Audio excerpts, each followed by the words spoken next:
In a bustling modern city, where glass towers touched the sky and neon lights painted the nights, there lived two very different teenagers whose paths would cross in a way neither of them could have imagined. This is not just a story of two young people. It is a story about humanity, prejudice, courage, and the power of change. David Miller was a 17-year-old boy who lived on the north side of the city. His family was wealthy, his father a lawyer and his mother a doctor. He had everything a teenager could want: the latest phone, a shiny sports bicycle, and a group of friends who admired him. To the world, David had the perfect life. But David had never questioned the invisible walls around him, walls built by prejudice and ignorance. In his school, though students of different races studied together, there was always an unspoken division. On the other side of the city lived Amara Johnson. She was also 17, but her world was starkly different. Her mother worked 2 jobs to support her family. Amara was intelligent, always topping her classes, but life was not easy. She faced constant whispers, stares, and unfair treatment, all because of the color of her skin. Every morning, she walked into school with her head held high, pretending not to hear the casual comments. She probably got lucky on the test. Her clothes look so cheap. She doesn't belong here. Amara's strength was remarkable, but deep inside, every word was a wound. It was an ordinary Tuesday morning when things changed. Amara walked into class, her arms full of books. As she sat down, she realized her desk was covered in ugly graffiti. "Go back where you came from." The class laughed. Some giggled silently, others whispered to one another. David, sitting near the back, smirked along with his friends. He didn't write the words, but he didn't stop them either. Amara bit her lip, fighting back tears.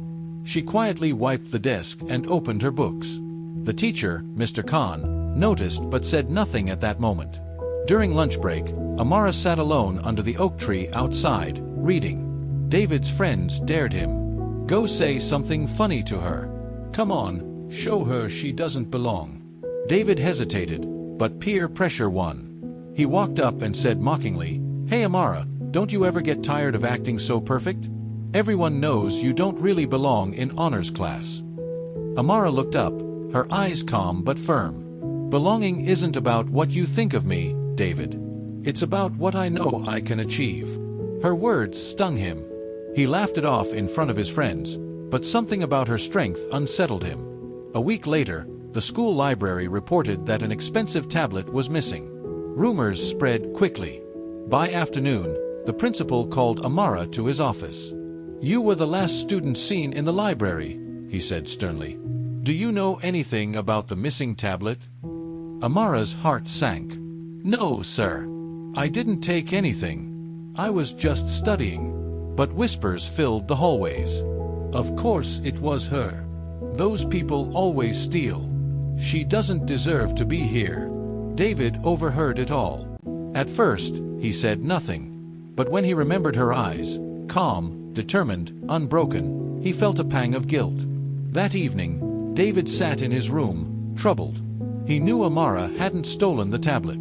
He remembered seeing one of his own friends, Chris, lingering suspiciously near the library shelves that day. But speaking up meant betraying his friend group. The next day, Mr. Khan, the history teacher, announced a class discussion about civil rights movements. He spoke of Martin Luther King Jr., Nelson Mandela, and Malala Yousafzai. At the end, he looked directly at the class and said, "History isn't just about what happened long ago. It's about the choices we make today. Racism, prejudice, injustice, they live on when good people stay silent." David's chest tightened. He felt as if the teacher was speaking directly to him. The tension grew. Amara stopped speaking in class. Her grades slipped. She walked with her head lower each day. The burden of suspicion crushed her. One afternoon, after basketball practice, David overheard Chris bragging. "Man, can you believe they're blaming Amara for that tablet? I took it and sold it online. Easy money. She deserves it anyway. Always acting like she's better than us." David froze. His stomach twisted in knots. Here it was, the truth. He walked away, conflicted. Should he speak up and betray his friend, or stay silent and let Amara suffer for something she didn't do? That night, he couldn't sleep. He saw Amara's quiet dignity in his mind, her words echoing, "Belonging isn't about what you think of me. It's about what I know I can achieve." The next morning, the principal called another meeting about the missing tablet. Rumors had nearly destroyed Amara's reputation. Before the principal could speak, David stood up. His voice trembled, but he pushed forward. "Sir, Amara didn't take the tablet. Chris did. I heard him admit it yesterday." The room fell silent. Chris shouted, "He's lying." But the evidence quickly came out. Security footage confirmed it. Chris was suspended, and Amara was cleared. For the first time, David saw tears in Amara's eyes, not of shame, but of relief. She looked at him, surprised. He had chosen the harder path, but the right one. News of the incident spread beyond the school. Some applauded David's courage. Others accused him of betraying his own kind. But David didn't care anymore. He began to spend more time with Amara, studying together, sharing thoughts. Slowly, he saw the world through her eyes, the daily struggles, the quiet strength, the endless patience in the face of cruelty.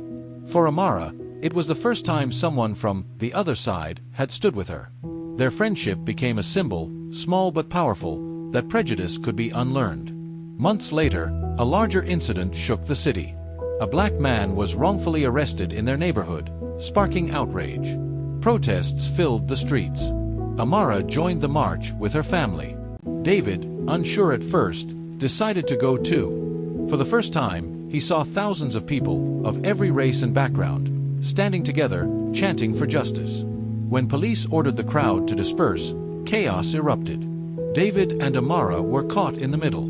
Tear gas burned their eyes. People screamed and ran. In that moment of fear, David grabbed Amara's hand and pulled her to safety. For the first time in his life, he wasn't standing behind the walls of privilege. He was standing with her, against injustice. Over time, David changed. He questioned the jokes his friends made, the silence of his family, the little comments that once seemed normal. He realized racism wasn't just about big actions. It was about everyday words, assumptions, and silences.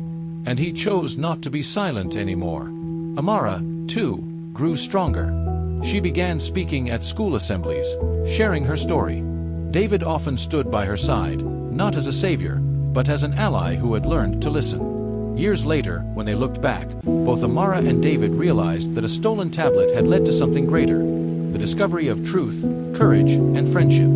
David once said in his graduation speech, "We are not defined by the color of our skin, but by the color of our humanity." If you stay silent when others are mistreated, you are painting humanity in shades of injustice. But if you stand up, even when it's hard, you add light to the world.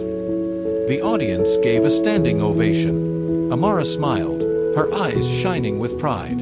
And so, in a city once divided, two young people had built a bridge strong enough to carry the weight of hope.